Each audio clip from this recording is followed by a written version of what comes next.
Imagine a single family whose fortune could buy every home in your neighborhood, yet most people wouldn't recognize their name. A family with the power to reshape skylines, fund the arts, influence governments, and yet remain, for many, almost invisible.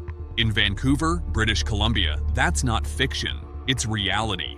Today, we're pulling back the curtain on the richest family in Vancouver, exploring how they built their empire, what drives them, what they own, and the legacy they're already leaving behind.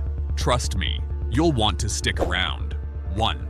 Who really holds the crown in Vancouver wealth? When people ask, who's the richest family in Vancouver, there isn't just one name, but one stands taller than most: Jim Pattison and the Pattison family. Recent data confirms what many have suspected. Jim Pattison and family are Vancouver's wealthiest family, with a staggering net worth estimated around 11.4 billion Canadian dollars. What makes that number even more jaw-dropping is how diversified their empire is. We're not talking a single business. This is many industries: retail, media, food, even packaging. We'll dig into the story in just a bit, but first, let's get familiar with the competition, those families who almost touch the top. 2. The close competitors. Who else made the list? Here are some other ultra-wealthy families in Vancouver, each powerful in their own right. Chip Wilson, founder of Lululemon. He's built his fortune from athleisure, wellness, and fashion. The Lalji family, behind Larco Group, real estate, hotels, retail properties. They emigrated from Uganda in the 1970s and have amassed substantial holdings. Brant Louis and family, operators of H.Y. Louis Company, London Drugs, and involved in retail, wholesale, distribution. Their roots go back a century. Bob Gagliardi, of Northland Properties, hotels, restaurants, hospitality. Chan family, Caleb and Tom Chan, Burrard International Holdings, real estate, golf courses, philanthropic contributions, especially in arts and education. All of them are influential, and all of them contribute significantly to what Vancouver is today, but Pattison still leads the pack. 3. Jim Pattison. From humble roots to billion-dollar empire. Early life and beginnings. Born in 1928 in Vancouver, Jim Pattison didn't grow up in luxury. He started modestly, selling car accessories and working odd jobs. In 1961, he bought a GM dealership, his first major business venture. It was a risky move, but one that paid off, building the empire. From that dealership came more car companies, then food products, packaging, media and entertainment, even billboard advertising.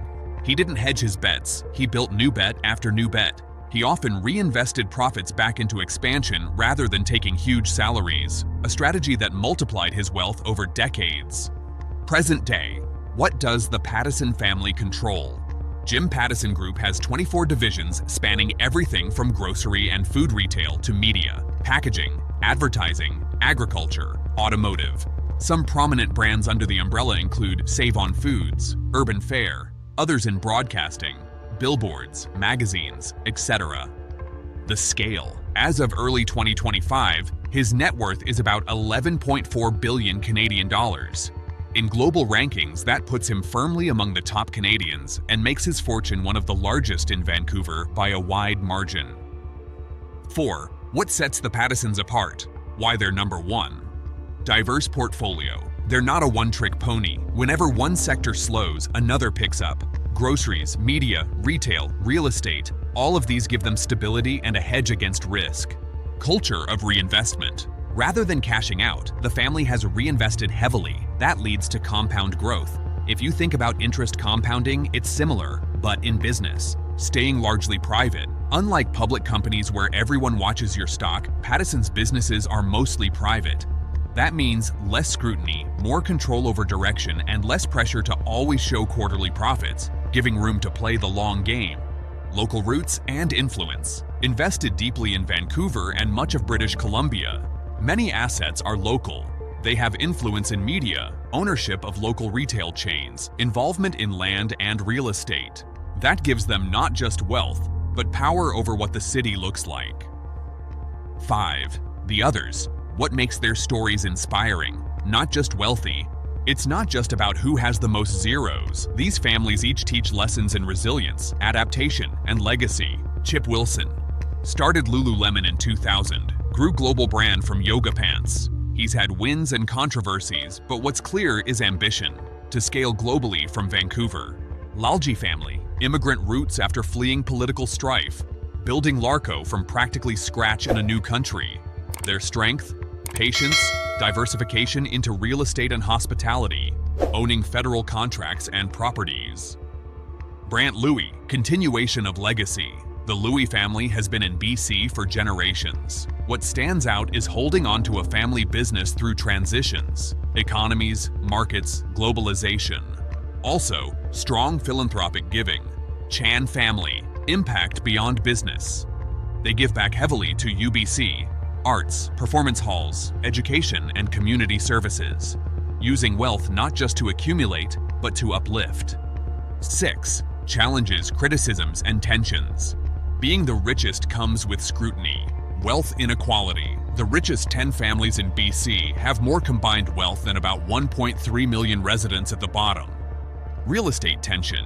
Many of these wealthy families own vast amounts of land properties, which ties into housing affordability in Vancouver. That's controversial. Public perception.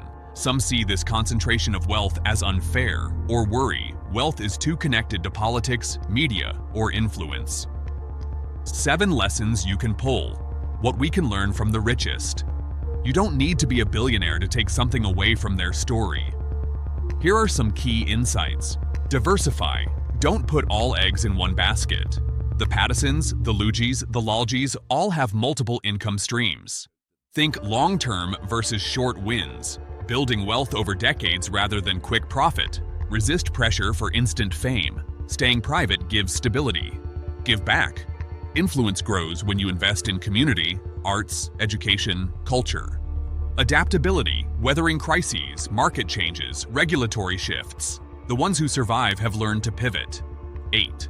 What the future holds. Can anyone catch up? It's possible, but the gap is wide. People like Chip Wilson are still growing. Maybe their children following generation could surpass current leaders. Global investment, tech startups, real estate booms can create wild swings. Someone might ride a trend. But catching up to a diversified, multi-generational empire like Pattison's means not just having a good idea, but sustaining success over decades.